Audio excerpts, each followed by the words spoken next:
எல்லாம் வல்ல இறைவனுடைய பெருங்கருணையினாலே 508வது வார வளமான வாழ்விற்கு வழிபாட்டு சிந்தனைகள் தொடர் சொற்பொழிவு நிகழ்ச்சியில் இன்றைய தினம் நாம் சிந்திக்க இருப்பது அபிராமி அந்தாதியில் சொல்லப்பட்டிருக்கக்கூடிய சில தேவதைகளை சிந்திச்சுன்னு வரோம்.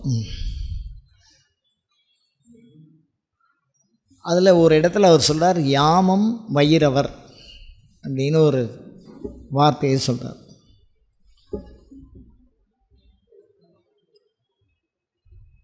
யாமம் வயிரவர் ஏத்தும் பொழுது எமக்கு என்று வைத்த சேமம்னு சொல்வார்.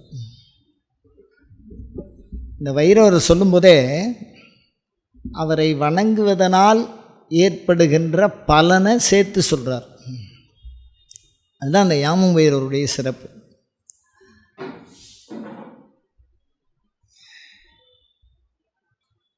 பொதுவாக யாமம் அப்படிங்கிற வார்த்தை இருக்குல்ல, அதை சிந்திச்சுட்டு அதுக்கப்புறம் வைரவர், அதுக்கப்புறம் தான் நம்ம மற்ற விஷயம் யோசிக்கணும். யாமம் அப்படிங்கிறது தமிழில் சொன்னால் பெரும்பொழுது சிறுபொழுது அப்படின்லாம் ஒரு நாளைக்கு உண்டான விஷயம். அது பஞ்சாங்கம் நாழி, அப்புறம் பார்த்திங்கன்னா முகூர்த்தம், அதுக்கப்புறம் ஹோரை, இந்த மாதிரி வடமொழியில் பிரிக்கிற மாதிரி தென்மொழியில் இந்த யாமம்ங்கிற வார்த்தையை பிரிச்சிருக்காங்க. இப்போ இந்த யாமங்கிறது எந்த ஒரு குறிப்பிட்ட காலத்தின் பெயரை சூட்டுகிறது. ஒரு இடத்தின் பெயர், வடபழனி ஒரு இடத்தின் பெயர், தீநகர் ஒரு இடத்தின் பெயர், அதுதானே? அது மாதிரி யாமம் என்பது ஒரு காலத்தின் பெயர். அப்போ எந்த காலத்துக்கு பேர் அப்படின்னா, இரவு நேரத்தில் அந்த காலத்தில் சைவத்தை பொறுத்து நம்ம சிந்திக்கணும் அப்படின்னா 10:30 மணிக்கு மேலேன்னு அர்த்தம். இந்த 10:30 மணிக்கு மேலே வேறு எங்கேயுமே பள்ளியறை கிடையாது. எல்லா பள்ளியறையும் முடிஞ்சு எல்லாமே சிதம்பரத்தில் போய் ஒடுங்கிடுறதா தாத்பரியம். சிதம்பரத்தில் ரொம்ப லேட் ஆகும் பள்ளியறை, அதுக்கு மேலே பூஜை பண்ண மாட்டான். 10:30யோடு இந்த பொழுது முடிஞ்சிடும். அதே மாதிரி பார்த்திங்கன்னா, பூசை செய்யாத ஒரு பொழுது அப்படின்னு நம்ம தெரிஞ்சுக்கணும். என்ன அப்படின்னா, காலம்புற 4:30 6 பூஜை கிடையாது பெரும்பாலும். கேரளா சைடில் இருக்குது. ஒவ்வொருத்தரும் ஒவ்வொரு பத்ததி பயன்படுத்துகிறா. நம்ம சைவத்தில் சொல்கிறேன், நான் தமிழ்நாடு சார்ந்து சொல்கிறேன். குறிப்பாக நான் சொல்கிறது சைவ தலங்கள் சார்ந்து சொல்கிறேன். அதில் பார்த்திங்கன்னா 8 காலம் பண்ணுவாள். முதல் காலம், 2ஆம் காலம், 3ஆம் காலம் அப்படின்னு 8 காலம் பண்ணுவாள். அதில் 2 காலம் பள்ளியறை வரும். காலம்புற பள்ளியறை, சாயந்தரம் பள்ளியறை. இப்போ இடையில் வருது ஒரு 6 காலம் வரும். இந்த 6 காலம் அப்படிங்கிறத முதல் 3 காலம் பின்னாடி 3 காலமாக பிரிச்சிருப்பாள். காலம்புற பள்ளியறை வரும், அதுக்கப்புறம் காலசந்தின்னு ஒரு காலம் பண்ணுவாள், அதுக்கப்புறம் உச்சி காலம் அப்படின்னு ஒன்று தனியாக. 12:30 மணியோடு அந்த கோயில்கள் எல்லாம் பொதுவாக சாத்துறது வழக்கமாக இருக்குது. இந்த 12:30 மணி உச்சி வேலையிலேருந்து ஒரு 4:30 மணி வரைக்கும் இந்த கோயில்கள் பொதுவாக மூடப்பட்டிருக்கு. அந்த காலத்தில் வழிபாடு இல்லாமல் இருந்திருக்கு. ஆனால் இந்த நேரத்தில் தான் வைதிக சாஸ்திரங்கள்லாம் என்ன சொல்கிறதுனா, மாத்தியான்னிகம் கிருத்வா அப்படின்னு தான் ஆரம்பிக்கும். நித்திய விதி ஆரம்பிக்கும் போது 3 வேளையும் சந்தியாவந்தனம் பண்ணுற பழக்கம் இருக்குது இந்த கோயில் பூஜை பண்ணுற ஆளுக்கு. அதில் உச்சிக்காலம் பூஜை பண்ணிட்டு தான் அடுத்தது நம்ம மற்ற இப்போ பூனல் போட்டுக்கிறது, சிரார்த்தம், அந்த விஷயங்கள், மற்ற விஷயங்களை பற்றி யோசிக்கிறது அது அப்புறம்தான் பண்ணணும்னு சொல்லுவாள்.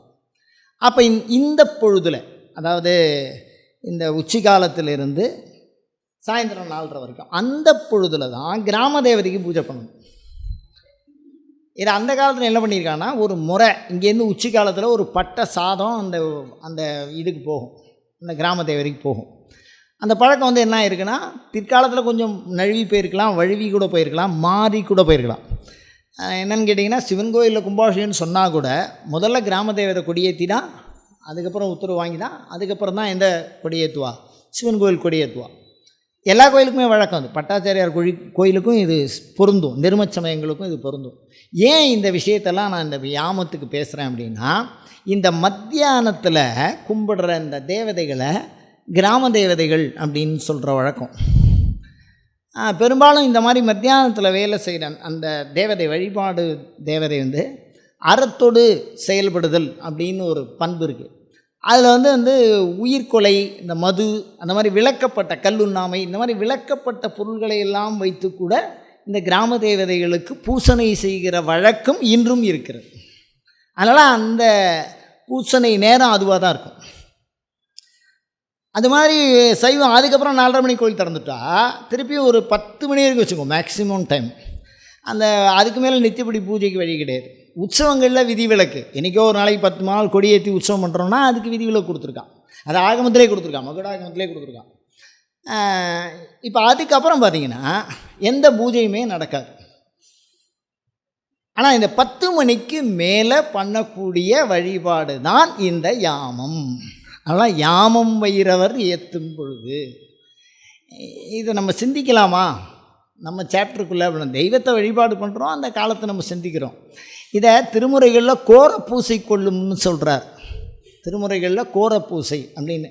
அது என்ன கோர பூசை அப்படின்னா, சைவ சித்தாந்தம், சைவம் அப்படின்னு ஒரு சித்தாந்தம் இருக்குது, அது உருவாச்சு, இது உற்பத்தியாச்சு அப்படின்னா அது திருவெண்காட்டில் தான்.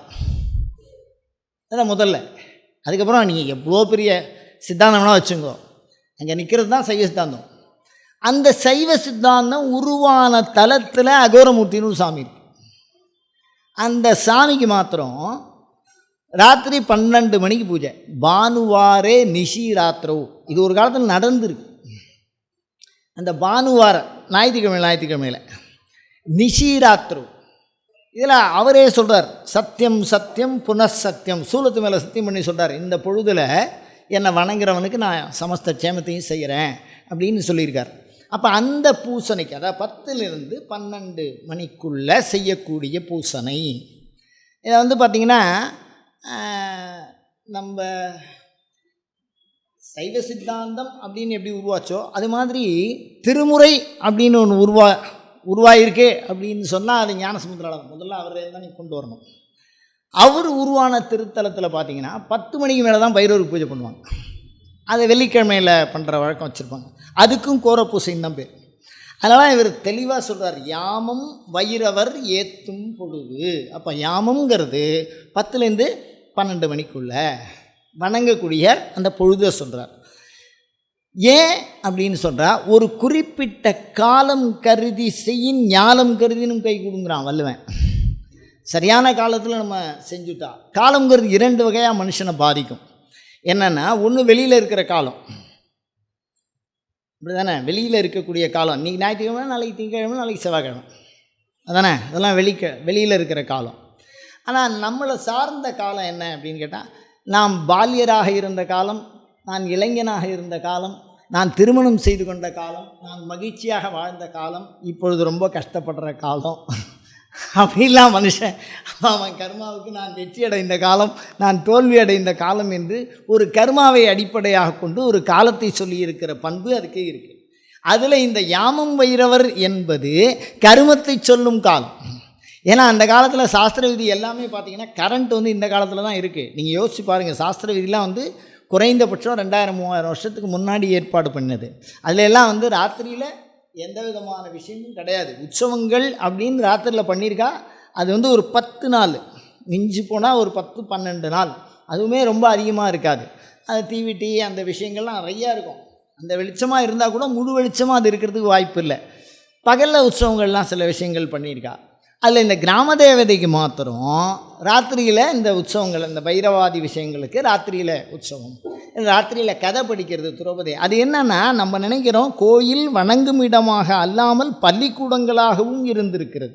இளைஞர்களுக்கு மட்டுமல்லாமல் முதியவர்களுக்கும் பாடம் சொல்லும், அறநிலை சொல்லும் சாலைகளாக இருந்திருக்கிறது, கலையின் பிறப்பிடங்களாக இருந்திருக்கிறது, மருத்துவத்தின் பிறப்பிடங்களாக இருந்திருக்கிறது, தொழிலகங்களாக கோயில்கள் இருந்திருக்கிறது. எல்லாத்துக்குமே மையம் வந்து கோயில் தான். இன்றைக்கி அதெல்லாம் தனித்தனி துறையாக வளர்ந்து போயிடுது. வேறு ஒன்றும் நான் சொல்லலை, தயவு பண்ணி வேறு எந்த நோக்கத்துலையும் சொல்ல. உங்கள் அத்தனை பேர் திருவடியும் என்னுடைய சென்னி வைத்து வணங்குகிறேன்.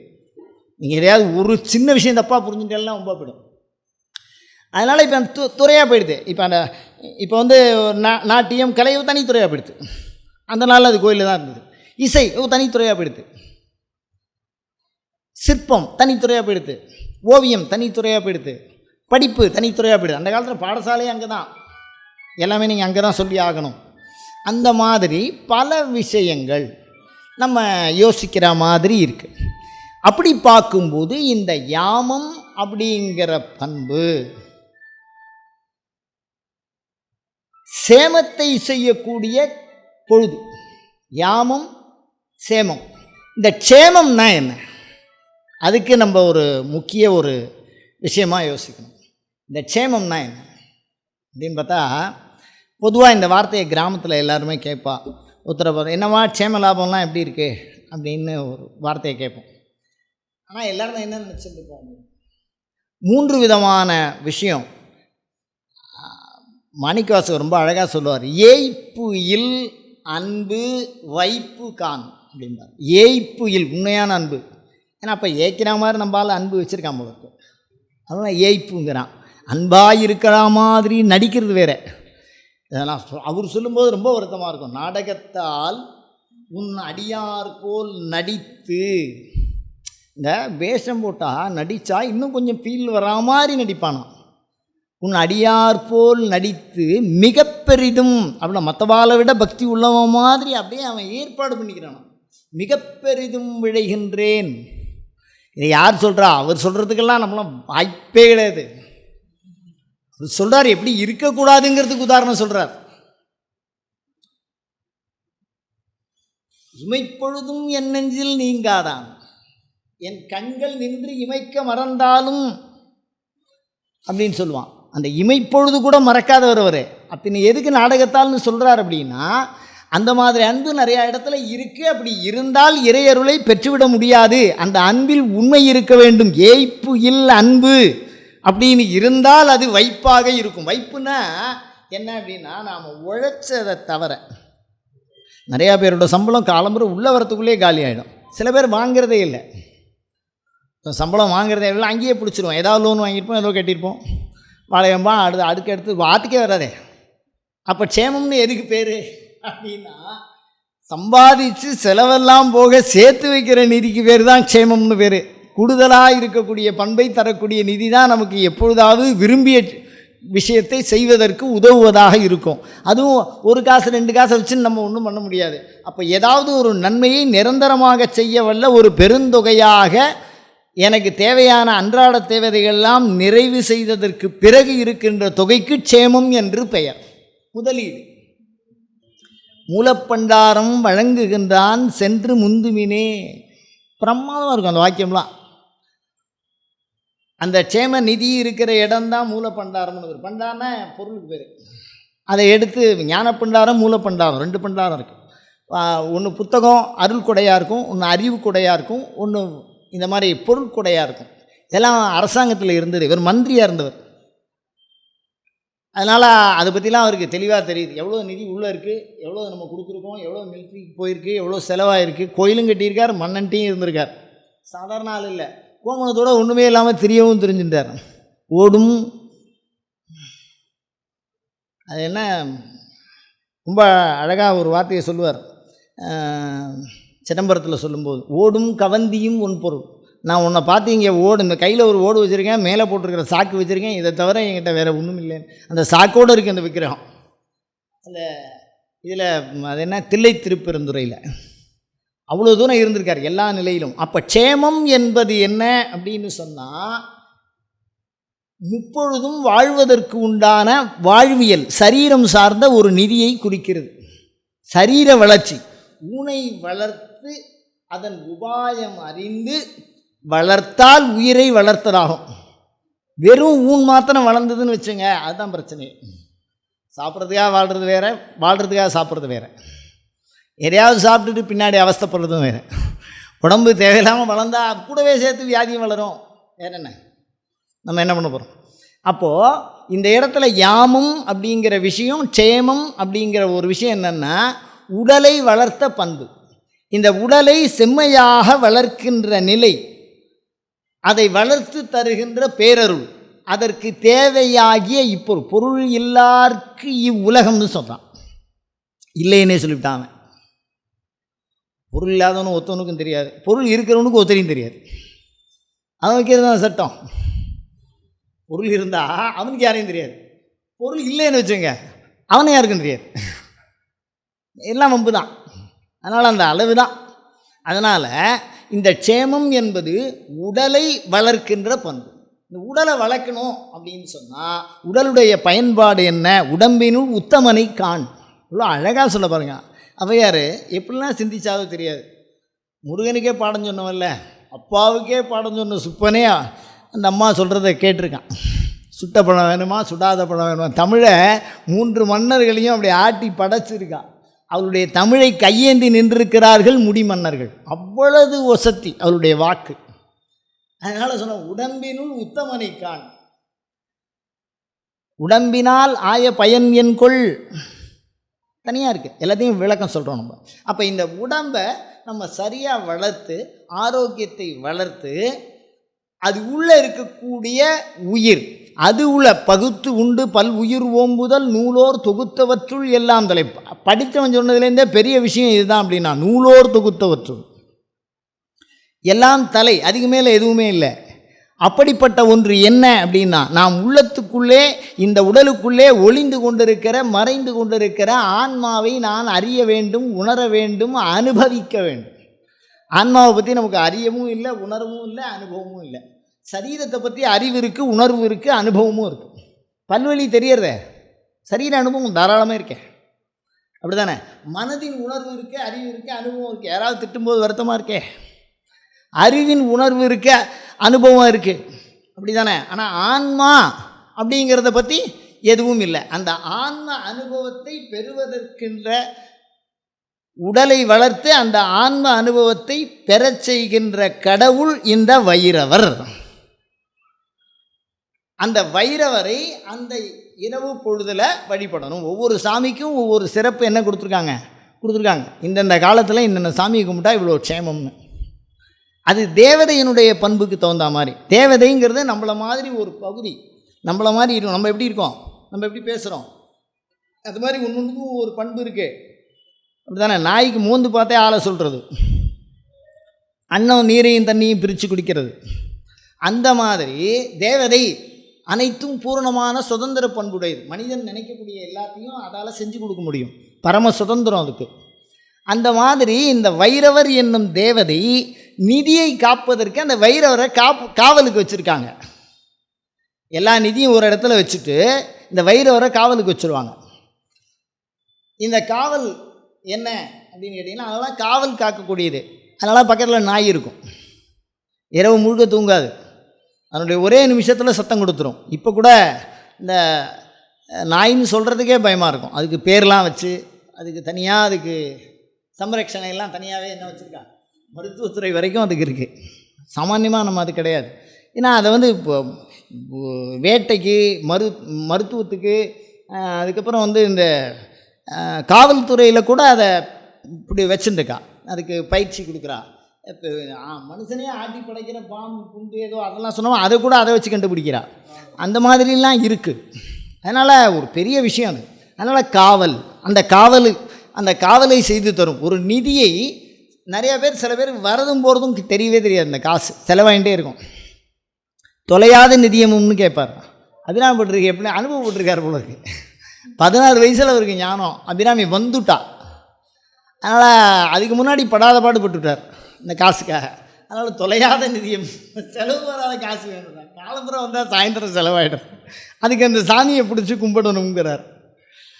அதுக்கு என்ன சிறப்பு அப்படின்னா ஒன்றுமே இல்லை. இரவு பொழுதில் அவரை நினைத்து நாம் வணங்க வேண்டும். நினைத்தல் ஒன்றுமே அவருக்கு போதுமானது. வைரவருக்கு நினைத்தல், அவரை நீ நினைக்கிறாயா அப்படி நினைச்சுட்டால் அது என்னவாயிடும், நமக்கு எல்லா விதமான க்ஷேமத்தையும், நமக்கு எல்லா விதமான பலனையும் அது கொடுக்கும். அதனால் யாமும் வைரவர் ஏற்றும் பொழுது எமக்கு என்று வைத்த செல்வம். இதை அரசர்கள் என்ன பண்ணியிருக்காங்கன்னா அந்த காலத்தில் கோயில்களில் நிதிச்சாலைகளை வச்சுருந்துருக்கான். கோயிலுக்குள்ளே சுரங்கம் இந்த மாதிரி ஏதோ ஒரு பேர், யாரும் உள்ளே போயிட முடியாது கோயில் உள்ள. அந்த காலத்தில் இப்போ போகிற மாதிரி இப்போ இருக்கிற கோயிலை நீங்கள் யோசனை பண்ணிக்காதீங்க. ஒரு 500 வருஷத்துக்கு முன்னாடி கோயிலுக்குள்ளேயே யாரும் போக முடியாது. மொத்தம் ஒரு 4-5 பேர் போகலாம். ஒரு சன்னியாசி போவார், ஒரு 2-3 குருக்கள், இல்லை பரிசாரகர், இந்த ஓதுவார், அந்த மாதிரி ஆள் தான் உள்ளே போகலாம். பாக்கி வேறு யாருமே அங்கே தீட்சை எடுக்காதவா யாருமே உள்ளே போக முடியாது. சாமி வெளில வந்து பார்க்கலாம்.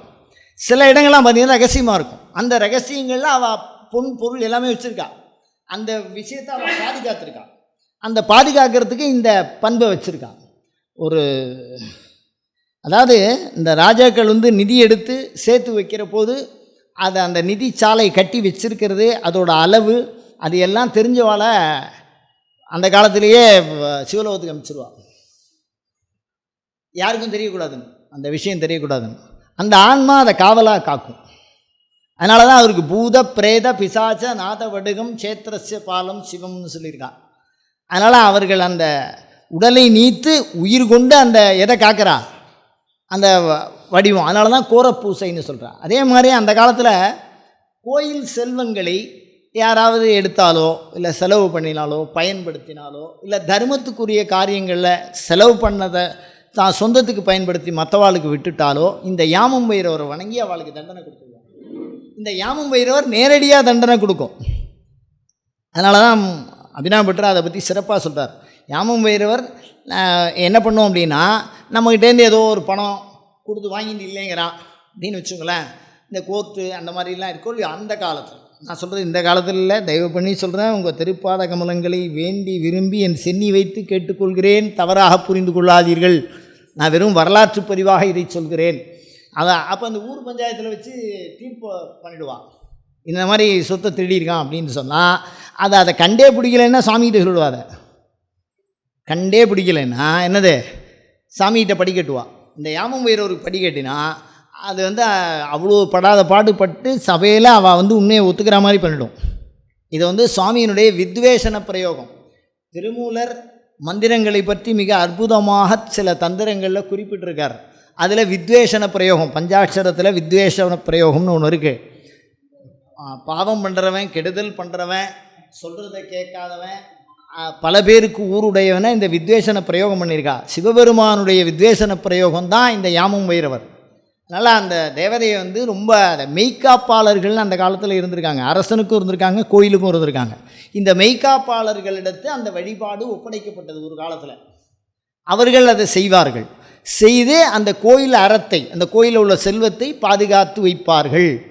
அந்த அது மூலிமா பல நன்மைகளை செய்யும் அந்த விஷயம். அதனால் நிதிகளை பாதுகாப்பதற்கும் அது செலவில்லாமல், இப்போ நம்ம வழக்கத்தில் அந்த மாதிரி நிதியெலாம் இல்லைன்னாலும் கையில் வரவு செலவு அப்படிங்கிறது, கையில் காசு தங்கணுமோ இல்லையோ, அந்த தங்கிறதுக்கும் அதே மாதிரி ஒரு வைப்பு மிகுந்த செல்வம் வருகைக்கு உண்டான அனுக்கிரகமும் அதுக்கு உண்டு. சிதம்பரத்தில் ஒரு குறிப்பிட்ட காலம் வரைக்கும் யாருமே உள்ளேயே போக முடியாது. அவர்கள் உள்ளே போவா, பூஜை பண்ணுவா, ராஜாக்கள் போவா, முடி சுட்டுவா, ஒரு 4-5 விஷயந்தான் அங்கே நடந்தது. அந்த மாதிரி இடத்துல சம்பளம் கூட அவள் என்ன பண்ணிட்டான்னா, இந்த பைரவர்கிட்ட ஒரு தகடை வைப்பா, அதை ஜெபம் பண்ணுவா, தங்கமா. அதுக்கும் யாமம் பைரவர் தான் பேர். அந்த அவருக்கும் அதே பொழுதில் தான் பூஜை பண்ணணும். மறுநாள் காலம்புற அது அவளுக்கு பூஜைக்கு தகுந்த தங்கமாக என்ன மாறும். அந்த பிரயோகம்லாம் கொஞ்சம் கொஞ்சமாக அழிஞ்சு போச்சு. அந்த தேவதையினுடைய வழிபாட்டு முறைகள் கொஞ்சம் ரௌத்திரமானது. தவறுகள் செஞ்சால் என்ன பண்ணிட்டோம், கொஞ்சம் சிவியராக என்ன பண்ணோம், கடினமான தண்டனைகளை கொடுக்குற மாதிரி அந்த தேவதை இருந்ததுனால அதனுடைய வழிபாட்டு முறைகள் என்ன ஆயிடுச்சு, கொஞ்சம் கொஞ்சமாக குறைஞ்சி போயிட்டு. அவ்வளோதான். இதை வந்து அபிராமி பட்டர் தேர்ந்தெடுத்து அறத்தை காக்கவும் மரத்தை அழிக்கவும், கையில் இருக்கக்கூடிய செல்வம் செலவாகாமல் தடுத்து நல்ல வழிக்கு செலவு பண்ணவும், ஆத்ம ஞானத்தை வளர்த்துக்கிறதும், அது மூலியமாக சிவஞானத்தை வளர்க்குறதுக்கு அது ஒரு மிகச்சிறந்த தேவதை. அதனால் யாமம் வைரவர் ஏற்றும் பொழுது எமக்கு என்று வைத்த சேமம்னு சொல்கிறார். இதை ஞாயிற்றுக்கிழமையிலேன்னு சில பேர் சொல்கிறா, சில பேர் வெள்ளிக்கிழமை சொல்கிறா. அந்த யாமம் வைரவருக்கு ரொம்ப பிடிச்சது பால். அதுக்கப்புறம் பார்த்திங்கன்னா நெல் பொரி. அந்த ரொம்ப பெரிய விஷயம்லாம் இல்லை. இதை வச்சுட்டே ஒரு சாமியை பெரிய லெவலில் அனுகிரகம் பண்ணியிருக்கார். ஒரு பெரிய சொத்தை காக்கிறதுனா சாதாரண விஷயமா அது? அந்த மாதிரி ஒரு நல்லவைகளெல்லாம் செய்து தரக்கூடிய அந்த தேவதையை வணங்கி நற்பேறு பெறுவோமாக. அயன் தர்மஹா உத்தரோத்தராபிவிருத்தி ரஸ்து. இந்த யாமம் வைரவருடைய தோற்றமே அந்த காலத்துலலாம், இந்த காலத்தில் கம்யூனிகேஷன் உடனே பார்த்தோன்னே பேசும்போதே ஆன்லைனில் அனுப்பிச்சுவான். அந்த மாதிரி ஆகிடும். அந்த காலத்தில் ஊருக்குள்ளே யாராவது வந்தால் ராத்திரியில் காவல் போவாள். அவன் திருடனான்னு எப்படி தெரியும்? அதனால் அவள் காலில் மணி கட்டின்னு போவாள். ஒரு முகூர்த்தத்துக்கு 1.5 முகூர்த்தத்துக்கு ஒரு ஆள் இருப்பாள். 1.5 முகூர்த்தம், ஒரு முகூர்த்தம்னா 1.5 மணி நேரம், 1.5 முகூர்த்தம் 2.25 மணி நேரத்துக்கு ராத்திரியில் ஒரு காவல் சுற்றி வருவாள் ஊரை. அப்படி சுற்றி வரும்போது இந்த மணி மாலை போட்டுருப்பாள், கையில் நாய் பிடிச்சிட்டுருப்பாள், இந்த நாயை கையில் வச்சுருப்பாள், கையில் தண்டம் வச்சுட்டுருப்பாள், தீவெட்டி இருக்கும் கையில், இதெல்லாம் பைரவர்கிட்ட இருக்கும். இதை எடுத்துன்னு சுற்றி வருவாள். ஊருக்குள்ளே யாரார் இருக்கா, யாரார் போகிறா, யாரார் வந்தா, வெளியிலேருந்து யாராவது வந்து தங்கியிருக்காளா, யாரார் குழந்தை பிறந்திருக்கு, யாரார் செத்து போயிருக்கான், இந்த எல்லா விஷயமும் அவளுக்கு தெரிஞ்சு அவள் ஒரு இடத்துல போய் கம்ப்ளைண்ட் பண்ணணும். அதை வச்சு தான் ராஜாவுக்கு தகவல் போகும் ஊருக்குள்ளே. அப்போ இந்த ஊர்காவலுங்கிறது இவாள் தான் இருந்திருக்கான் கையில் தண்டத்தோடு. அதனால் தண்டபாணி அப்படின்னு வடக்க சொல்கிறான். தண்டபாணின்னு நம்ம எல்லோரும் நினச்சிட்டு இருக்கோம், பழனியாண்டின்னு நினச்சிருக்கோம். இங்கே தான் தண்டபாணி. அது வடக்கையெல்லாம் பார்த்தா பைரவர் தான் குறிக்கும் அந்த தண்டபாணிங்கிறது. ரெண்டாவது தண்டபாணிங்கிறது யமனையும் குறிக்கும், கால பைரவர் அப்படின்னு சொல்லுவோம். அதனால் அவள் தான் வந்து ராத்திரியில் திருடர்கள் யாராவது இருந்தால் அந்த பயத்தை போக்குறதுக்கு இந்த மணி கட்டின்னு இருப்பான். அந்த அவருடைய சிலையிலே மணி இருக்கும். பாதாதிகேசவர் இன்னும் மணி போட்டிருப்பாள். நான் பயப்படாத, நான் உன்னை காவல் காக்க வந்திருக்கேன், நீ தைரியமாக இரு. ஆனால் அவள் எங்கே வேணாலும் விசாரிக்கலாம். இந்த வீட்டில் யார் வந்திருக்கா, யார் போயிருக்கா, என்ன சத்தம் கேட்குறது அப்படின்னு. அவ்வளோ அற்புதமாக அந்த ஊர்காவல் செய்த ஒரு ராத்திரியில் நடக்கும் அந்த சாமி. அதெல்லாம் யாமம் வைரவர் ஏற்றும் பொழுது எமக்கு என்று வைத்த சேமம். ரொம்ப அழகாக அந்த பைரவரை நேரில் பார்த்தவாள்லாம் இருக்கா. அவர் வந்தால் இந்த மாதிரி அடையாளம்லாம் வரும் அப்படின்லாம் சொல்லியிருக்கா. மரணத்தை வந்து அந்த ஊர்காவலர்கள் அறிந்திருக்கிறார்கள், அறிவித்திருக்கிறார்கள். ஊரில் இந்த மாதிரி ஒரு இயல்பாக ஒரு மரணம் நடக்க போகிறது, இயல்பாக ஒரு ஜனம் நடக்க போகிறது. பரணம் ரமணம் வமனம் இது பைரவகா. பைரவகான்னு 3 எழுத்து இருக்குது. பைரவ, அந்த 3 எழுத்துக்கும் பரணம் ரமணம் வமனம்னு அர்த்தம். பரணம்னா படைக்கிறது, பிறக்கிறது அவருக்கு தெரியும். வமனம் யார் இறக்குறானோ அவனுக்கு தெரியும். ரமணம் காத்து இந்த நிதியை கொடுக்கறதுனால யாராத்துக்கு எவ்வளோ செல்வம் வேணும், எவ்வளோ கொடுக்கணும், எது அறத்தோடு இருக்குது அப்படிங்கிறதெல்லாம் அவருக்கு தெளிவாக தெரியும். அதனால் பைரவகான்னு இருக்கும். ஒரு வார்த்தைக்குள்ளே போயிட்டே இருக்கும். உங்களின் பொன்னான நேரம் கருதி இதை இத்துடன் முடித்துக்கொள்கிறேன். அயம் தர்மஹா உத்தரோத்தராபிவிருத்தி ரஸ்தோ. அடுத்த வார சிந்தனையாக குலம் காக்கும் பேச்சியம்மன் அப்படின்னு சொல்லுவோம். ஒவ்வொரு தேவதையை பற்றியும் நம்ம தொடர்ந்து சிந்திக்க போகிறோம். சிந்திச்சுட்டே இருக்கணும், சுவாமியை பற்றி சிந்திச்சுட்டே இருக்கணும், கேட்டுகிட்டே இருக்கணும். அவ்வளோதான். அயம் தர்மஹா உத்தரோத்தராபிவிருத்தி ரஸ்து.